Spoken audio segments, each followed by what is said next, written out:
Hey everyone, just decided to record myself playing around in the backyard. I've made my own little 18-hole course on my yard, as you can see, complete with a scorecard. I'm kind of a a disc golf nerd, I guess.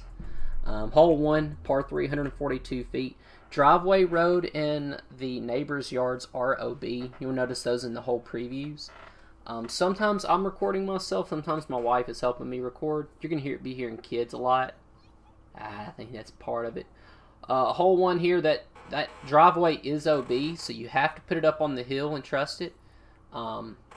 Barely stayed in the OB, or barely stayed in the yard. And the opponent's yard is that tree line back there. Go for the putt. Just barely miss it. Felt pretty decent though. At least it didn't go OB. I gave it a good shot. I'll end up tapping out for my par here. Most of these holes I have are pretty short, and you can hear. Look, if I can play through the distractions on here, there's a lot of good stuff and a lot of bad stuff. I play a lot. I play pretty good. I play pretty bad. You're gonna hear my wife sometimes talking on the phone when she's recording me, and you're gonna be seeing the kids doing all kinds of crazy stuff. Hole 2, straight uphill. The camera. It's so funny how pros, and they talk about courses. The camera doesn't do hills justice in this on this one. But here, make a putt for birdie, and can it. That felt like a really good birdie to get, so pretty happy there. So we're at 1 under through 2. Hole 3, coming back towards the driveway. She caught me a little late, but you see the disc just flying to the pitcher right at the end. This is for birdie. No way I'm running this. I'm just hoping to get as close as I can, which I got it really close. So I tap in for my par, and we move on to hole 4. This set of holes isn't one of my favorites, but I like it. So this hole's really cool because I'm making myself throw over OB the whole time until you get past the basket, basically. Inside tree line in my yard is OB up to the house. That's including the play sets. So this is for birdie. I threw a zone off the tee. This is for birdie. I just barely run it. It's like a half go, just to make sure I don't go OB. One thing that's interesting about my putting style I've noticed is if I do staggered stance, I putt with the crown. And if I am straddle stance, I'm putting with a deputy. And this is funny, watch this. I throw it kind of low, but it was nowhere near going to hurt anybody. But my youngest thought, oh, you almost took my head off. So you see her ducking there again. It's kind of funny. But this was just a layup. I'm just going to have my par and move on. The thing I'm learning about myself on this, doing this little 18-hole course, is playing smart golf. I don't think I thought about that too much when I'm typically been playing bigger courses. So I'm thinking this would be something I can take away from that. But let me know if you like switch putters for stances. I don't know why I do. It's just some comforting. By the way, you see me in the background beside that tree in the middle. I just threw it. This is funny. I get really close, like boom. You see it in the bottom right corner. It come right through. And that's why she starts moving around going, where's the disc? It was at her feet. But I never touched him. That was what was so funny. But, yep, so deputy again because I'm straddle stancing here. Is that something, am I one of the only people that do that? It's weird. But I do. And that one I got lucky with. That got away from me, but it hit the tree, stayed in bounds. So we'll keep our par here. So we're going to stay at 1 under for the round. And we're starting to get to the harder holes. This is a hole I should get. I can throw a forehand on this hole. I'm a forehand predominant player. But I've been really working on a backhand with an understable disc, Kaiser. And that was just terrible. I have gotten it up to the basket plenty of times before, though. I say plenty of times. I can get it up to the basket. But this time I didn't, so I have to throw a little up shot. That's fine. Tap in for my par. Like, don't try to run it too hard because there's all that junk back there. And you know, you hear the chains go. My camera decided to act funny then. Not sure why, but it did. So, it is what it is. So, hole 8. Hole 8.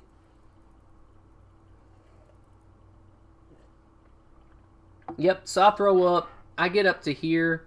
This is for birdie. I'm not going to be able to make this. And I've already learned I can't jump putt. I thought I could. I continue to work on it, but I'm not doing a great job of jump putting. So I've basically quit trying to jump putt. So, and you can hear her. I don't know what she's talking about. She's talking about something though. So, I thought that was funny. So, hole 9. This is a layup. So I lay up to this zone. You caught the end of it. This is one I should be able to get in play. This is to get up and down for par. I make this hole really hard on myself on purpose, and I just let that one up. It goes OB. It's a par 4, so that was actually for eagle to get up for birdie.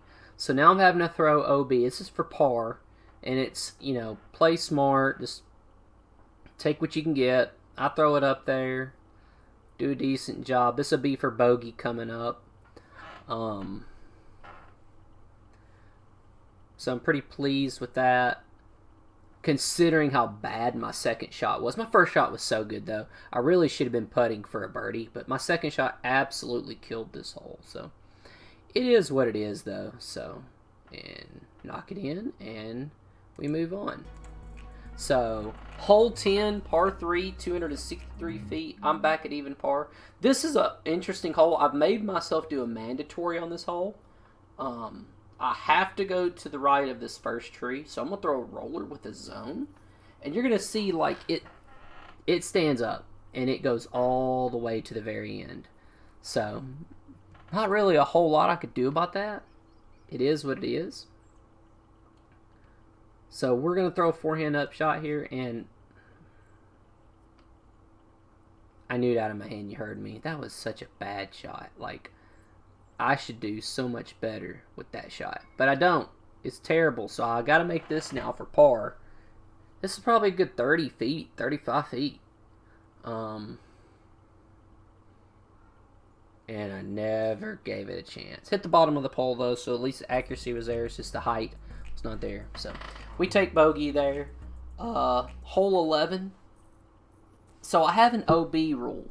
From the front corner bed on the left side of my house to the neighbor's tree, and then back to my tree line. And that's just to prevent myself from throwing it into a window. Make myself. That was such a really bad upshot. I didn't commit. And you see me there, knowing I didn't commit. I fluffed it. So now I can't really go for this one. So you see the basket in the background, a little light blue pole. I have to get all the way around there. It's just not going to happen. So I'm just trying to at least give myself an opportunity to look at par. But knowing full and well, as bad as that was, I'm probably taking bogey here. Which I throw it way up there. That's a suspect I throw. Lucid suspect. It came back. So I've got this now for par coming up. And the thing is, it looks clear, but there's actually tree branches right in front of it. You'll probably see it when it hits them here. There's tree branches right in front of it that prevent me from having a clean look at this basket, along with the neighbor's yard being OB. So those hole previews, the orange lines and the orange polygon are OB. And that, it kind of got to roll away. I put that basket in a really rough spot. It's close to OB. OB is probably 5 to 10 feet to the left of that basket. But we knock in for bogey. We move on. Hole 12, par 3, 273 feet. So it's back at this spot. You recognize it. But on this tee shot, I throw roller because I kind of hope it bleeds left on me. And even if it goes OB, I have a really good shot at making a par here for a par 3. But you're going to see this thing just stands up. I throw a decent forehand roller with the zone, and I forget that every year until I start throwing them again. I really like the zone for forehand rollers, and I need to start utilizing that more for. You know what? I just need this thing to go straight. Because it's not one of those rollers that it tails off and does funny things. It goes straight, or it goes on the angle you put it on. So, I like it. I like throwing zones and felons for forehand rollers. Obviously, with my putter course here, only putters allowed. The zone will be used. A little upshot. and it hits those branches. If it doesn't hit those branches, it has a chance to go back door, but it doesn't. So, and then I record myself here putting it in this last part, and I'm glad I was, because this could have been easy. This is an easy tap in, but those branches are in the way, and you notice I have to go to a knee to get this. But we get it. We move on with our par. So, hole 13, par 340 feet.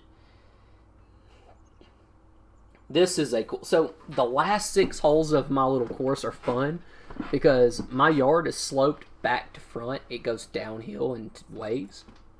And I just yanked this shot. And that's considered OB for me. Power line to power pole, back to the house. That's why I have to take my drop here. So this is for par.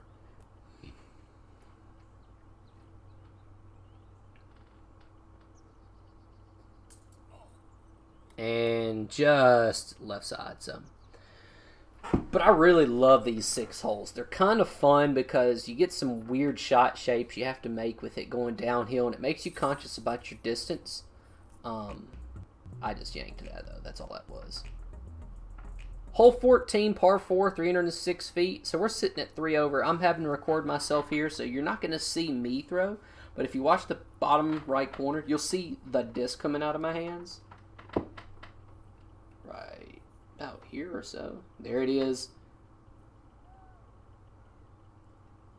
And that was my youngest daughter. She loved watching that disc go flying in the air. She thought that was fun.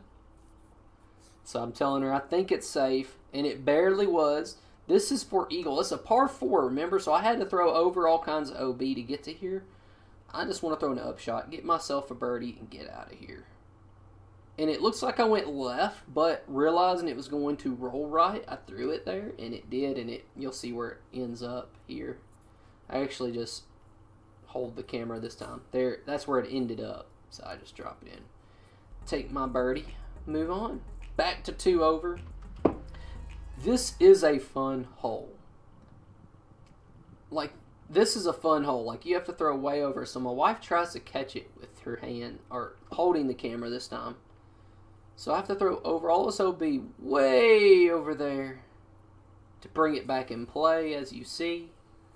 I didn't get it as far as I want. If you can get it over the road and let it come back, you get even closer. But I didn't this time. This was for a birdie. Again, hit chain. So I'm all around the basket, just not in the basket. So, I mean, for my skill rating, it's not terrible. So, hole 16, this is a fun little hole too. So I have to go under those branches. And I just didn't commit to this shot. I just did not commit. Thankfully, it did get inbound, so I had a chance for birdie here. Downhill, as you can tell, I mean, the basket's at my feet. And I'm putting into the road, but I can't. And that was a really good putt.